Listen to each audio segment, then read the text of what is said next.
Hi everyone and welcome back to the Colour Cave where we like to play with our stuff. I'm sorry, I'm just like as I've started filming this, I've just caught a glimpse of my hair in the mirror. It is really obvious when I've been caught in the rain just before I do these videos. Today's video is a bit of an odd one. We are going to do some watercolour painting, but just recently I have been party to a lot of paintbrushes and also new watercolour colours. So I wanted to try and kind of combine the two of them. So we are really mainly exploring the paintbrushes, and I just felt like doing a standard comparison video. Oh, this brush does this. That would be really boring. Some of the paints that I have are gifted paints. Some are paints that I have bought myself, but all of them are watercolour paints. I hope you'll enjoy this, and we're just going to get to top down view so that we can get going.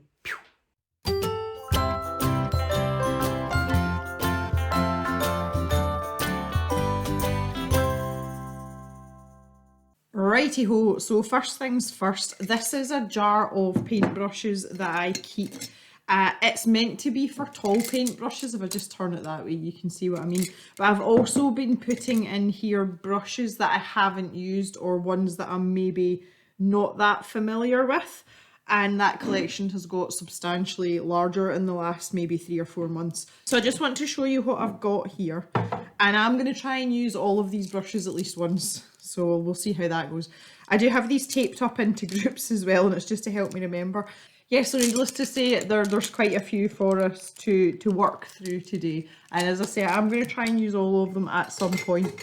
And I am working on the canson paper that Maria sent me through the mail. It was a wee while ago now. Like, I really like the size that she's cut the paper to. I've started a series of paintings that are going to be animals inspired by fruits.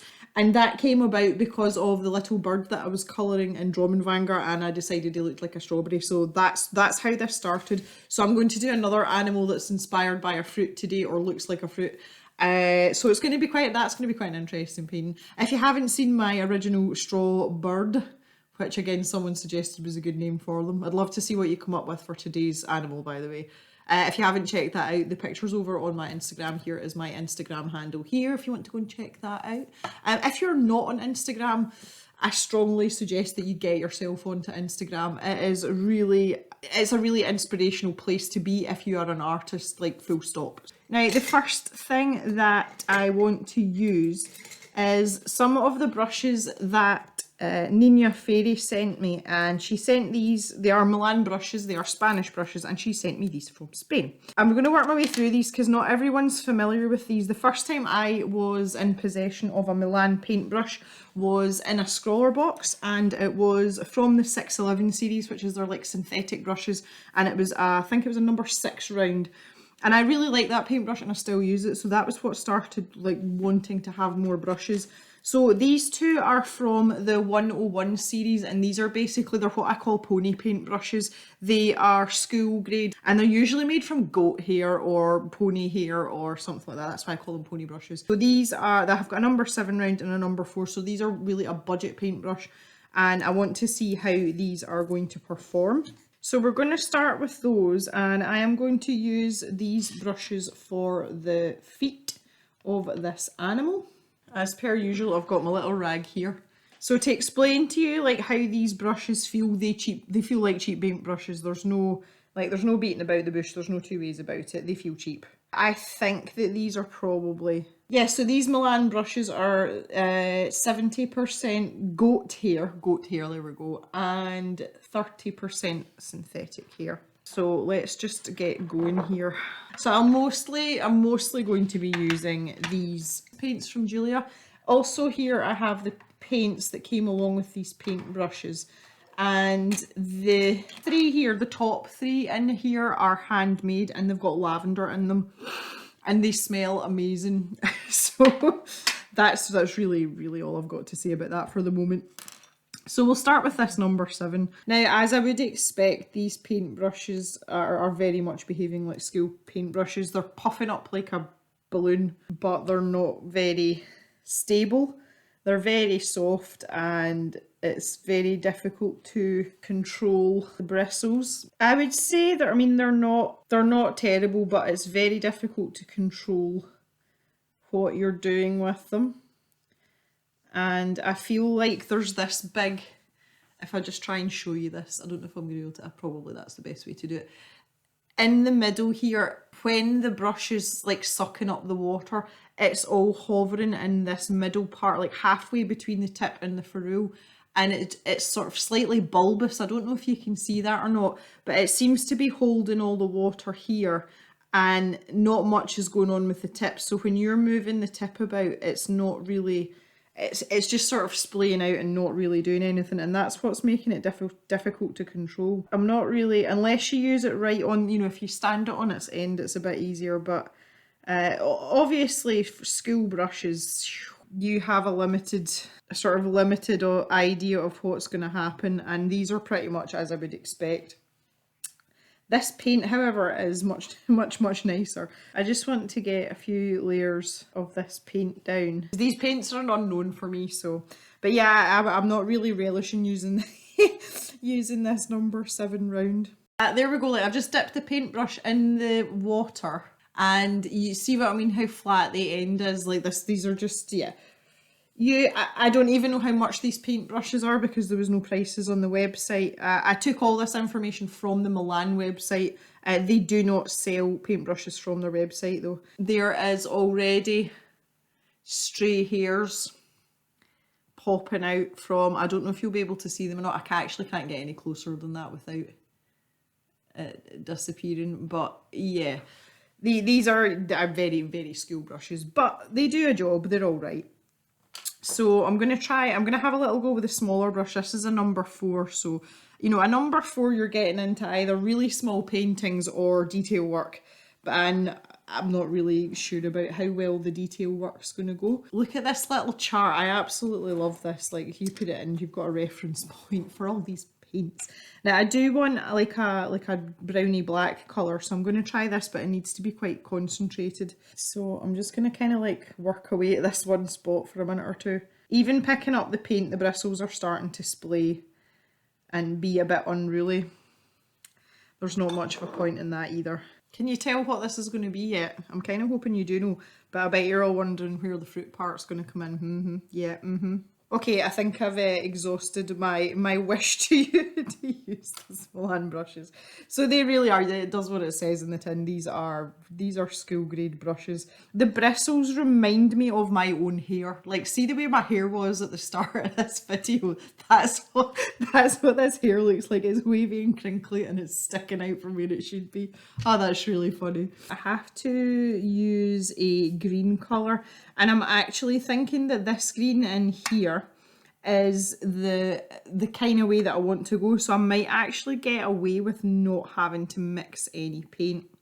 But I think what I'll do now is I'm going to grab one of these other brushes.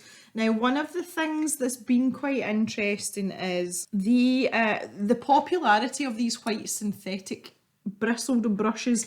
They seem to be kind of like the in thing just now. This was the one that I was using, which I'm sure that came in a scroller box or something, and I liked it because it was a Pro Art brush, and I have a few Pro Art brushes already. All of a sudden they start like popping up in all these different boxes. So I've got 3 sea white brushes, which are these white synthetic brushes, and you can tell which one I've used. And I've got a 2, a 6 and a 12, and I've also got this 6 in the Pro Art one, which is the one that I was using before. I've only used it a handful of times. I like these brushes, I think, because the bristles they're quite resistant. They've got a lot more spring back in them than the other brushes that I've used, or the ones that are mixed synthetic and natural hair. They don't hold a lot of water, but they're not the kind of brushes I would want to be swishing about. I'll be interested to see what it's like using the number 12. But I actually quite like these brushes, so I was keen to use these a little bit more. Just because I've got the 2 number 6 rounds, I want to get a scrap of paper, and I just want to test these out. So I'm going to pop this out the way just now, and just so that you can see these side by side on the paper. Okay, so we've got this iris colour here. I just want to give you a snaky line. So you can see it's holding quite a lot of paint. And just with the paint that's still on it, I've just wet the brush again. And it's just, I find it really easy to control the paint with these brushes. Like I really do. And I think that these brushes, now this is just my opinion, I think these brushes are better for newer artists that are still learning brush control, because these are a lot easier to steer and guide because they're a little bit more rigid. And I just think that they're easier to use. If anybody wants to contradict that in the comments, please feel free to do so, because I think as many different points of view for people that are new to something is a good thing. But I find that softer brushes are more difficult to get them to go where you want them to go, and that's a thing that comes with experience when it comes to painting. Let's try this other one now. So this is now the Sea White one. So I'm going to use the same paint. And straight away that doesn't feel as smooth. It feels a lot drier as well. It's still going the distance though. So I would say on the squiggle test, the Pro Art one definitely feels a little bit better. Here we are, I've just added that bit of water again. And this seems to slide across the paper better for doing wishy-washy type things though. Yeah, so I would, okay, there we go. So there's an interesting point just on this tiny little exercise here. I would say that there's better movement in the Pro Art brush in terms of lines, like expressive lines, whereas in a wash situation, the Sea White seems to fare slightly better. So for what I'm going to do here, I'm going to pop the Sea White out the way. I'm not going to use that. And we are going to get ourselves some green paint on the go. And this colour is called Elof, and this is one of Julia's paints. I was trying to figure out what that background noise was there. It's Jock snoring. Okay, I'm wondering how many of you can tell what this is. You probably see it by now, but this is in fact a duck-billed platypus, and more to the point, this platypus is going to be a watermelon platypus. So I'm going to use the green in here and also the green in Julia's set. When I say Julia's set, it's my set, but they're all Julia's paints. Really what I want to do is just try and start to create my sort of watermelon effect here. I feel like this end should have been rounded more, like up and round like this. Yeah, so I really need to work on this curvature idea to try and get, you know, get them looking a bit watermelon-esque. I'm quite surprised at how much water the synthetic brushes, the nylon brushes, can hold. I really wasn't expecting them to do anything spectacular, and that's just me being honest. Like, that was my assumption. And you know what assumption does? It makes an ass out of you and me. Okay, so we're going to leave that to dry, and while that is drying, I am going to take this number 2, and this is the Sea White, and I'm going to take some of this really dark brown in here. In this tiny little quarter pan here, which is super cute. I love this. Because we need to get some webs in here. I didn't really want to involve his feet too much in the melon thing. Because I just thought that you know, things could get a wee bit messy if I did that. This paint's really nice. Yeah, so this is the Españoleto paints. These are made in Spain. And I quite like them actually. This little brush is amazing. I know you all know that I've got a thing about teeny weeny brushes, which I mean, like I do, I've got a bit of a thing about them. But this brush, again, going back to how firm these bristles are, this wee brush is great. I'm thoroughly enjoying it. Now, the handmade paints are very, very granular, and that's a really nice effect, and I'm quite enjoying that, but I want to get a little bit more of a something in here. I'm not quite sure what that something is. I actually think their webs go a lot, like, I'm talking about like the correct anatomy of a platypus here.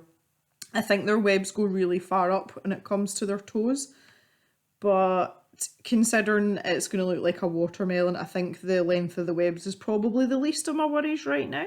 I'd like to use the same browns for his beak. I'm not sure about his head yet. I haven't decided what I'm going to do about his head. So let's grab another brush here. for his head. So I've got these two paired up because they're quite similar brushes. They're supposed to be like imitation sable, so they're basically like synthetic and natural hair together to try and mimic that feeling of like a sable brush. I bought the Pro Art one because I thought it would be, again, just I trust the brand, nice mid-price paintbrush. I thought I would give it a bash, and then I was put onto the Jackson's one, and that was by Julia, who is a much more experienced and talented painter than I am, so I kind of like trust her judgment. And I have been using this paintbrush quite a lot, and I like it, but I haven't used them side by side. So again, the thing about sable brushes is they tend to hold a lot of water, which is good because you don't have to go back and forth. And also the Jackson's one in particular has a really nice point on it. That means you can use it for bigger areas because it holds a lot of water, but you can also use it for detail work as well. And it's got a fairly good point on it too, but I think that the Jackson's one just pips it just very, very slightly. And we're going to start back on this tail piece again here. And this is obviously meant to be the inside of our watermelon. And that's covered that no problem. And this still has moisture in it, and it's still holding paint. If I just move this out of the way now. This is what I mean about how much water it's holding, and it's only a little brush. We're still going. Okay, we're petering out a little bit, but we're still going. So that's a lot. Now, if I just show you in comparison, this is a number 6 round. So there isn't a huge amount more there. There is a slightly bigger diameter, but it's not like, you know, we're not talking like size 12 round type stuff. And that holds a tremendous amount of water. So I really like that. Our little friend here, I think he is going to have a green head. And for this one, so we're coming into this set of Espagnolettos. Look at that colour of green. It's lovely. I love this already. Okay, so we're going to start off really pale just until we decide what we need to do with it. And I'm enjoying this brush already. It is really easy to direct, then there's no problem with it whatsoever. It's just directing the paint exactly where I want it to go. And I've got enough precision to work around the black paint that I've already put down without disturbing it, you know, and without it bleeding in, because I've touched it. So, you know, that point is everything on these types of paintbrushes. And in fact, that point is what makes these paintbrushes, I would say. There we go. I can add in some more pigment as well. Yeah, this paint's nice. It's quite interesting the way it behaves on the paper. Ridiculous. This paint here just won't dry. I have one section of paint that just will not dry. Okay. And for the opposite stripes, shall we say, I am going to use the other synthetic brush, which is the sea white one. And we're going to use a colour called Draco. Again, this is from Julia's set. And it is a really, really vivid green, but it's dark as well. And I have to say that this feels like just as precise as the Pro Art brush. I really don't feel like there's that much of a difference now that I'm actually like putting something on a painting, if that makes sense. I suppose you could say when you use it for its practical applications, that would be a better turn of phrase, I would think. I felt the difference when I was doing it in the test, when I was using them side by side, but when I'm actually painting with them. And I do find that a lot, like with testing materials out, it's all very well doing that sort of really clinical test, where everything's like, okay, you've got to have sort of lab conditions and all this kind of stuff. But when it comes to actually using the paint, it feels way, way, way, way, way different. And that's happened quite a few times to me now, so I've learned never to trust these sort of comparison side-by-side tests. They are important, obviously, because it gives you an insight and a basis to start making opinions on, but it's not the be-all and end-all, and sometimes things are just down to preference. Like, you can have all the opinions and all the reviews in the world, and if you like something, you just like something, and that's sometimes just the way of it, and you don't need to explain yourself, or, you know, there doesn't really need to be an explanation for that as far as I'm concerned. It's like me and Twinkies. Like, I love Twinkies. There's no reason for me to love Twinkies. They're really difficult to get. Like, you can hardly get them in the UK. And they give me really bad heartburn, and they're absolutely terrible for you. I mean, like, there's nothing good for you in a Twinkie. But I absolutely freaking love them, and yeah. And I'm not sorry. So yeah, sometimes you don't have to like things for a reason. This sea white brush is managing this sort of detail and, you know, this tight area really, really well as well. And again, there's a really nice point on this brush, so that helps. And I just need to build up a little more of this nice pink colour. Okay, so I've got this number 12, and I think I can use this for the actual beak. This brush feels lovely. This is really nice. Okay, so we've got two sections here. We've got the part at the I suppose it would be the bridge of the bill. Does that make sense? And again, this like ease of detail, even with such a big brush. Bearing in mind this is a number 12, it's not a small brush. I am having absolutely no problems whatsoever. Ugh, I've got a wonky bristle. Okay. So yeah, we'll just leave that to dry now as well, so I can go back to my stripes here. I'm kind of on a bit of a mission now with this.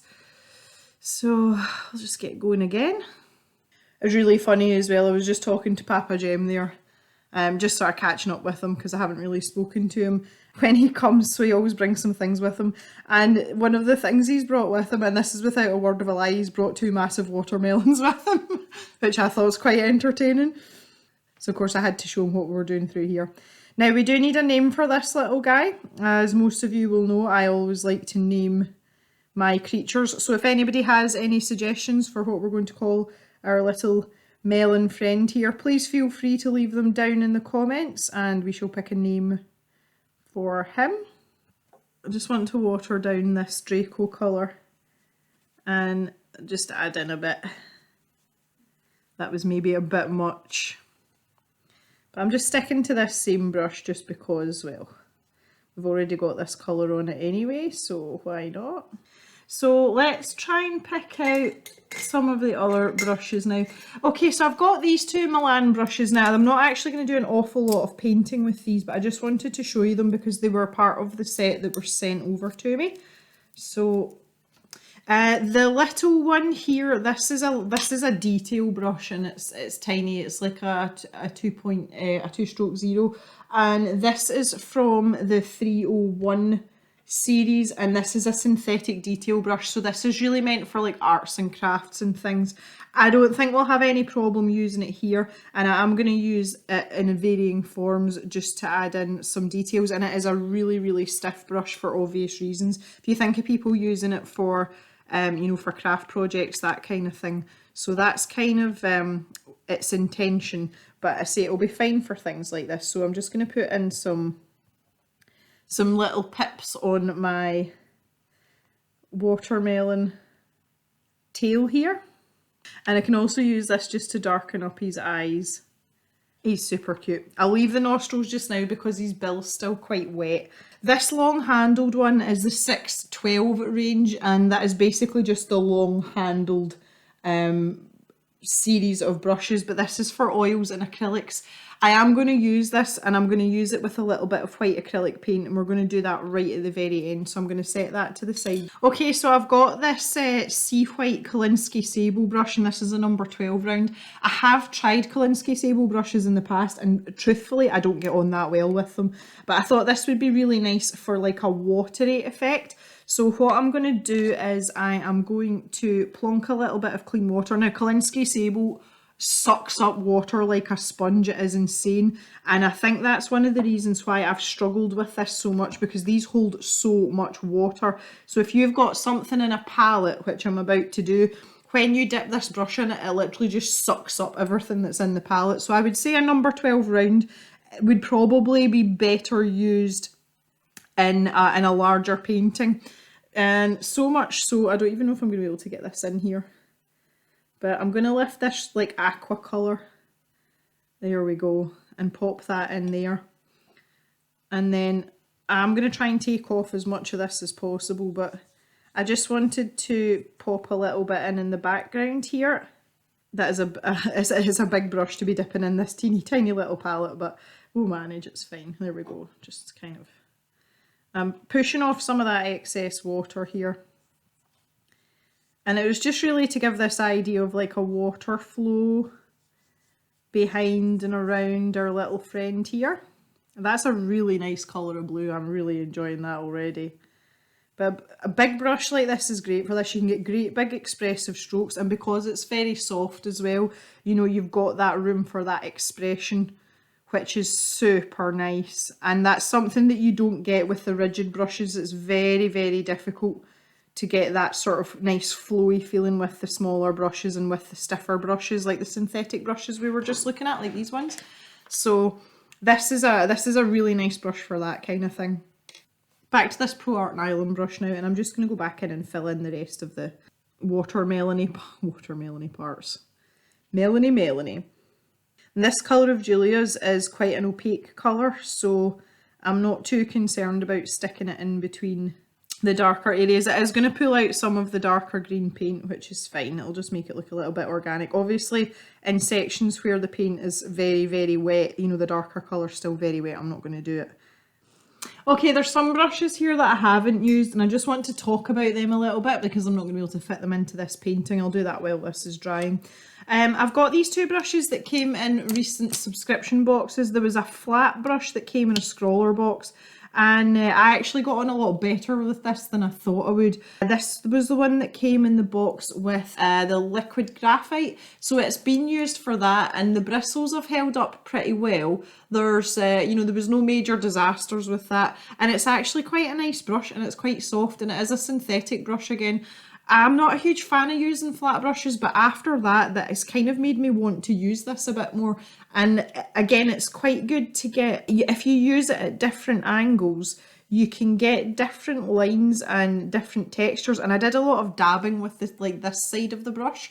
Again, a filbert brush would usually be quite good for that, but it was just working in the confines of what was given to us in the box. So that's quite an interesting paintbrush, and it was quite an interesting experience for me as well. I wouldn't say it's amazing. Again, being a flat brush, you're only going to hold so much water. So if you were doing a bigger piece, then a bigger brush would be more advantageous for sure. This came in an up crate, and it is a number 8 round, which is tends to be what I would favour for when I'm using a round brush. A 6 is kind of standard, but for some reason I tend to favour an 8 with a good point on it. And this has been a really nice brush as well. No great disasters.